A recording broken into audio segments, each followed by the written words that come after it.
almost been dark in here for 40 minutes. I've been trying to sleep, and yet you're still on your YouTube videos, cracking up like no tomorrow. What's good? I'm sorry, I just literally can't sleep. Okay, we're gonna have to unpack this. Let me get my glasses first.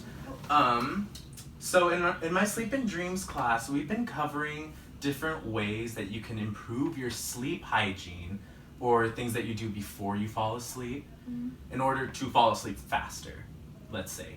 So I'm gonna give you a little rundown on these lessons. But I'm so tired. Can we just do this tomorrow? Nope, we are doing this today because I am trying to sleep and you need to go to sleep too. So, let's get started. First of all, this is the first of your problems. See, being exposed to the white and blue light from your phone prevents your brain, from releasing melatonin, which tells your body that it's nighttime and it's time to sleep. A good alternative would be reading a book, for example, Wuthering Heights. That way, your brain will be able to calm down, you'll be getting your regular melatonin levels, and you'll be able to fall asleep a little more quickly. Another thing that you could do is not do your homework and readings on your bed.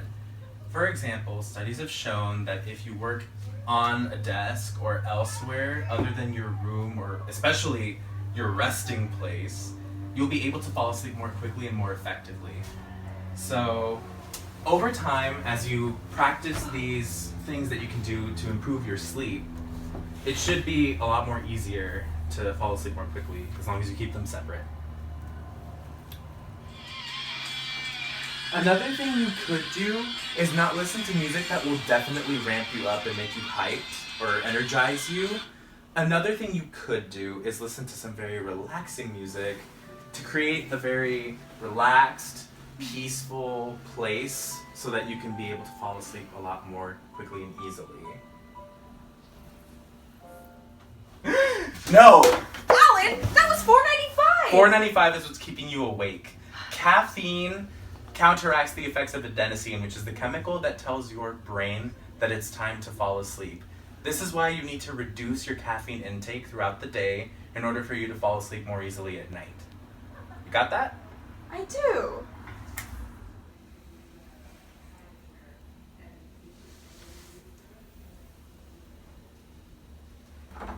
Alan, what are you doing? What you should be doing.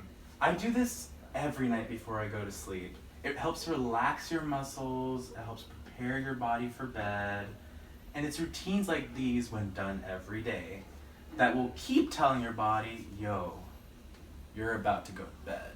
Like, it's time to rest. You deserve this. See, Alli, I'm telling you all this because I care a lot about you. In my sleep and dreams class, we've been learning that if you don't get enough sleep, you'll accumulate your sleep debt.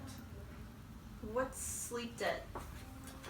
In the sleep and dreams textbook, on page 58, sleep debt is the accumulated amount of sleep less than the daily amount needed. Okay, so what does that mean? So if your body needs 8 hours of sleep, but you're getting 6, your sleep debt has accumulated by 2 hours. And in order to get rid of those 2 hours, you have to sleep more the following nights. And I say nights because you can't take care of all of your sleep debt in one night. It has to be a continuous process so that you can catch up to your sleep. And when your sleep debt has accumulated, you're deprived of your sleep, which can lead to some pretty serious consequences. Like what? For example, you could be less energetic and have trouble moving around and being physical and doing physical activities. Like, don't you like running? I love running. Here's an example of a student who has not had enough sleep and therefore is fatigued after or during physical activity. This is what you can be like after a really good night's sleep. Or another thing is that you'll fall asleep in class because of the lack of ability to pay attention that's caused by the deprivation of sleep. Oh, that that makes sense. You know, I fell asleep in CS lecture yesterday. You know, come to think of it, I've fallen asleep in CS lecture, history lecture, you name it. Yep, that would be.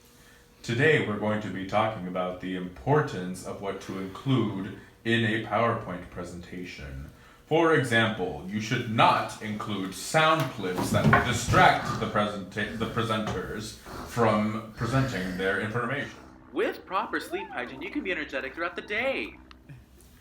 Alli, it could also come down to some pretty serious situations. It can come down to life or death. What do you mean? Like, if you're sleep deprived, you can have trouble staying awake at the wheel. I've personally experienced this, and let me tell you, that is why I try to keep these routines in check so I can fall asleep and get enough so that I'm okay for the next day.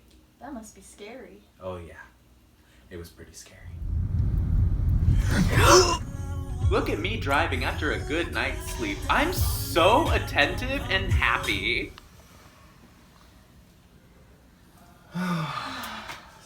Thanks for helping me out with my sleep, man. Oh yeah, anything for me to be able to get some sleep too. But I got you, girl. I got you. Okay, I will see you in the morning. Good night, buddy. Good night.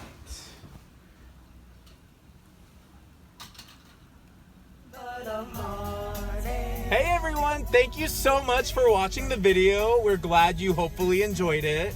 Thank you. Never wanna Hear you say, I want it that way.